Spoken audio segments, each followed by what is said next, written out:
This acrylic painting tutorial will walk you through a variety of different texture making techniques and how to paint abstract architecture on top of a fun, loose acrylic background. If you love learning about art, hit that subscribe button so you never miss a weekly tutorial.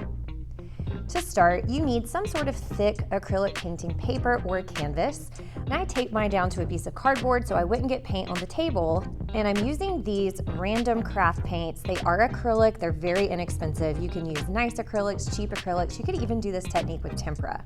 As far as materials or paintbrushes, I got out some of my basic paintbrushes. I didn't end up using them, and I have these rolly sponges, which are really delightful to work with.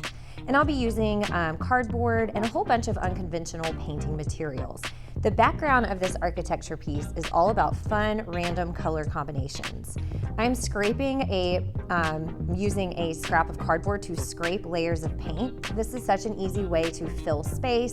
It's also a really easy way to do color interactions. You could do this with a palette knife, but if you are working in the classroom and you have large class sizes, scraps of cardboard are really easy to use, and you just throw them away when you're finished. My color palette today is cool colors because I'm randomly scraping these colors together. This is a wet on wet technique, which means you work with your paint on the surface before it dries. And because of that, your color scheme needs to work well together because they're going to be randomly mixing. Now that doesn't mean you can't add a flash of orange or red. Contrasting colors work very nicely. Just keep in mind it's going to mix because your paint won't dry. Another option is to come back to it and work on it after it's dried, which I will be doing. I'm also using a paper towel to blot on random areas of color, and this paint's really cool because it's kind of shiny and metallic, which is very fun. I'm scraping with a toothpick. I don't really love the results, but if I had a fork, I think I would, because you can add layers of paint and then remove it or scrape textures in it with a fork. So if you have one of those laying around, that's a really great one. And I'm obsessed with this rolly tool. I have never used this before, but I found it in my classroom and it makes just a neat pattern. I do recommend using that after you've established a background color, because once you have that on there, you might not want to scrape away with cardboard.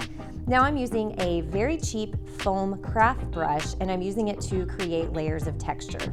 What I love about painting a background in this style is it's so freeing. It doesn't have to look like anything. It can be really dark and moody or bright and fun. And I would recommend thinking, what architecture are you creating and what part of the world does it come from? So if you're doing maybe architecture from Greece, maybe you would do blues and silvers, whereas if you're doing Tokyo, maybe some really fun reds and golds. So your background could be however you would like it, but really try and think, if you're representing a certain country or culture or city with your architecture, think about what colors make you think of that place or you would see often. At this stage of the game, I let it dry, and now I'm working on it on the second day. All of my colors have dried, sealed, and now I can add paint on top without it blending wet on wet because I'm applying wet paint on top of a dried surface. So I'm going to try and brighten up certain edges of my painting with silver. What I love about using metallics is it connects to any color scheme, and it's usually translucent, which means I'm not covering up all the work I've done before, but I'm adding a second layer to give it a little more dimension and a little bit more shine. I love painting with metallics. I think they're beautiful, and I just think they really make color schemes more dynamic and interesting. So before you decide you don't like something, put it away for the night, come back to it with fresh eyes in the morning, and sometimes with a painting, it doesn't look good until it's finished. So adding a second, third, or even fourth layer, playing around with your textured backgrounds, making it something that you enjoy, and just try and give in to the process without having too much expectations for the final result as far as what you plan on it looking like. Once you have found a stopping point, let your painting dry all the way, because the next step is to sketch. As you can see on the left-hand side, I'm looking at vector sketches of architecture in Venice. So I'm using my pencil to sketch out large basic shapes. As you can see, the pencil lines are very difficult to see. So I am not concerned about all the small details. I'm thinking about composition, arrangement, which buildings I want to be in the farthest back. Again, this drawing is not about perspective, accuracy. I would never give this to an architect and say, hey, look, I I made a representation of this building. It's an impression of the building, it's a reaction, it's quick, it's fluid, it is not mathematical. Now, certainly you could get out your ruler and you could do some perspective drawings and make this look really detailed, but that's not the goal for me personally or for my students with this project. I picked Venice because I love Italy. I know it makes me sound like a brat, but I have been to Venice. My husband's a painting professor and he does study abroad trips that I am so fortunate enough to tag along with.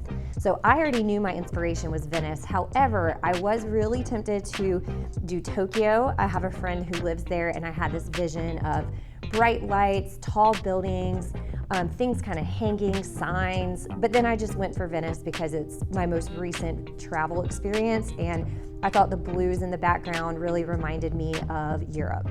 So as you can see, I'm just taking my pencil and sketching the basic shapes. I do feel a little stressed because it is hard to see the pencil, but don't let that stop you. You're gonna be adding so much detail with your paintbrush, and a lot of times students and young artists feel very intimidated by not being able to sketch, but think of the paintbrush as your pencil, and so you're going to really get involved with your architecture and your details, and before you know it, you'll be adding details with just the paintbrush. I felt like I wanted to go ahead and map in some of these details. My plan is to do layers of architecture, not like looking down one city view, but kind of like a collage of architecture overlapping each other. So I'm using a small round brush and I am using black acrylic paint. Again, you can do this with tempera, you can do this with craft paint, you could even do this with India ink. I actually think that would be really awesome and you could make drips. But I'm just using the smallest round brush I can find and I'm using black acrylic paint. I'm gonna be honest with you, at this step I was feeling kind of stressed, and I know my students will too, because you spent all this time making this textured background and then you have to sketch on top of it.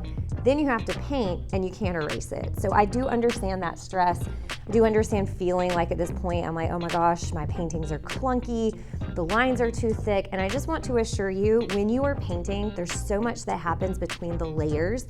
This is the rough draft, and a rough draft is never a completed piece or it doesn't look finished. So with a painting, you have to be very patient, knowing it's going to change so much after the layers. And taking time apart from a painting, taking a day away, looking at it from a distance, can really help you and really encourage you if you feel like you messed up. There's nothing you can't fix or change with acrylic paint. I am repeating the same steps with a small paintbrush. I sped the timing up of this video twice the speed I painted it. So if you think, whoa, she's going fast, I did speed that up. The raw footage of this video was about 85 minutes, and there's no need for you to watch me for 85 minutes paint. This is to give you an idea of what to do, but your painting is going to look the way yours looks. You're gonna do things the way you feel natural. Like I'm painting the way I feel natural painting and what's intuitive to my style and interpretation. One thing I do want to mention while I'm mapping in my biggest details here, don't just copy another artist's work, whether it is a photograph or whether it is a painting. So you can see I have like a collage of images that I'm using along with my own images for my trip. I know that my students won't necessarily be painting buildings that they were fortunate enough to like take a picture of themselves. So it's okay to borrow ideas, it's okay to look at reference images, but copyright is a very real thing. Artists deserve to be paid for their work and not plagiarized. So just keep in mind this needs to be your own ideas, your own images that you can have research and images you're looking at without directly copying another artist's work, and that includes photography. So I wanted to say that before I kind of jumped into more of the details. I'm picking up my pencil here and I'm adding a bridge. So some of the images I selected when I Googled Venice architecture vector sketch, I knew I wanted domes, I knew I wanted a tall building, I knew I wanted bridges. So I definitely did my research. It took me a while to find the vector sketches that influenced me. You can definitely look at like photography. Just keep in mind it might stress you out if you're a young artist because there's so much detail. I like that the vector sketch breaks it down to just line and shape, and I think for this style of painting that we're doing, that just makes it easier to see the buildings as they are and to see those details. So I'm not even adding like tiny little windows, the beautiful statues that stand on top of the buildings. That's gonna come later. Right now I'm blocking in my buildings, where they overlap, and the shapes. Remember, this is abstract. The buildings don't actually look like this in Venice. I'm not drawing streets. I'm not even drawing the canals or the water. I'm just overlapping the images like an abstract collage. I am using black ink because I felt that would contrast the best with my buildings, and I think for most color schemes, black is a really great choice. You just can't beat the black, especially when it's an outline, line-focused work of art. Now, some of my students, when they painted their backgrounds, they got really dark, and so maybe white or silver or yellow even. Just because I'm using black does not mean that you can't use another color to block in the basic composition and shapes of your building. Again, this is double the speed because I am just adding what I see, borrowing ideas from those sketches that I printed out. You could definitely just have these images saved on your device. You could make a collage in a Word document like me, whatever fits the technology that you have access to. I'm adding down at the bottom some details that are pretty recognizable to Venice. So I'm trying to include those arches. A lot of architecture in Italy is borrowed from Greek architecture. So you'll see in the top left corner, I have that kind of triangular structure that has the statues of people in them. I know I'm not going to get as much detail as these buildings have, but I just want to get the gist. And bridges are really important in Venice because there's no cars. You have to walk everywhere because it's a city on the water, which is one of the reasons why I really like it. It's such a specific style of architecture that you really can't find in most other places. Think about what is the characteristic of the city that you are doing. So New York City has distinctive buildings. Tokyo would have distinctive buildings. Paris, you think of the Eiffel Tower. Greek architecture is so specific to a place. And even if you live in a city that's not like, you know, huge, like Oklahoma City, we have the Devon Tower, which is super recognizable. So think of this as a cityscape where you're just doesn't have to be recognizable buildings, but think about the style of architecture and how that's distinct to a certain place. Now I am going back with the same round brush and adding a few more details like windows, lines, and I will be blacking out some of the windows too. I'm just not quite ready for that. I will say I was feeling a little weird about my painting because I felt my lines were really black, or really dark I should say, really thick. My students' paintings are about 4 times the size of mine. I'm just painting small because public school life, I have like no time. So the size of your painting will help determine the line quality as well. And when you layer a lighter color, which I'm about to do, you can tighten up those lines and even cover up things that you think are too clunky. So I'm using silver, and one of the reasons why I love metallics, which you've heard me say, it's very translucent. So you see on the bridge there, it really pops. It brings it forward, but it doesn't cover up all the hard work I put into my black paint and I put into my background. I am using a color that I used in my background. I didn't use gold, I'm using silver, but that's also just because of the architecture that I just think it works with the color scheme. I'm really excited about using this lighter color because it's bringing images forward, it's creating emphasis, and it's touching up any of those awkward lines with the black that I feel look unskilled or kind of childlike. And that's the hard thing with architecture. It's either like this amazing, impressive, realistic drawing that an architect created, or it's like that stereotypical house with the sun in the corner that a kid made. And it can be hard to find your voice with architecture unless you're like super good at those straight lines and edges. So I'm really enjoying this painting because I feel very free. It's abstract, it's loose, it's expressive, and I'm not really tied to perspective. Again, you could level up and really focus in on perspective and do like a city street, but that's not the goal of this artwork for me. It's the celebration of architecture. It's really having fun layering paint and thinking a little bit more expressively. I'm gonna speed things up again, and this is where I really started having fun with the architecture aspect of this painting. It's when I felt in my gut like, okay, this is working, this is fun. Remember, with painting, you're doing so much layering. It's not a one and done type of thing. Painting is all about layering, coming back and looking at it with fresh eyes, and knowing when you're finished is always a struggle. One thing I am thinking about with the silver is what areas do I want to emphasize? The bridges, the domes, and I'm kind of thinking highlights here. Also, I love how the silver cuts into the black, so any area that I feel the line's not great, I can kind of thin out that line, and I love how it looks like reflected light on the buildings. Now that I've established some lights and darks, I'm going to layer an accent color, and that vibrant lime green, or Weezer green as I call it because I'm a 90s kid, I'm putting those again in the areas I want to create emphasis. This is a good throwback to colors that are in the background. I'm almost thinking of it as like a highlight, so I'm putting it on the right-hand side of the buildings, and it's bringing those buildings even more forward or towards the front and also giving it more emphasis. Making an accent color with a painting of this style is pretty easy. It can be a color in your background that is not there all the way, so like a bright pink, or if you did a dark background with pops of red, really any color that you think will pop in contrast, but also like tie into your color scheme. Now, I could use like a bright orange. That would be very different from my color scheme, and it would create emphasis. So play around with colors. You could test it out and see if it creates the emphasis you want. I love this lime green because it's such a bright, happy color, but because I used it in my background and it is a cool color, it's emphasized, yet it does have unity and it does connect to the colors that I've used before. Again, layer, try things out, see what works for you, and everyone's color sensibilities are different. Now that my painting has more dimensions, I'm going to redefine my lines by going back in with my black. I believe at this point I let this sit for 10-15 minutes and my paint was dry. I don't remember, but I am laying my hand on the painting, so that signals to me that my paint must be dry. And that's something to keep in mind. You might want to, with the black paint, the first time you do this, let it dry before you go in. It depends on how skilled you are at not mixing black with whatever color you're adding next. This paint dries like really fast. That's one of the beauties of using acrylic. If this were an oil painting, it would be smushy and workable for a day or two, maybe longer depending on climate.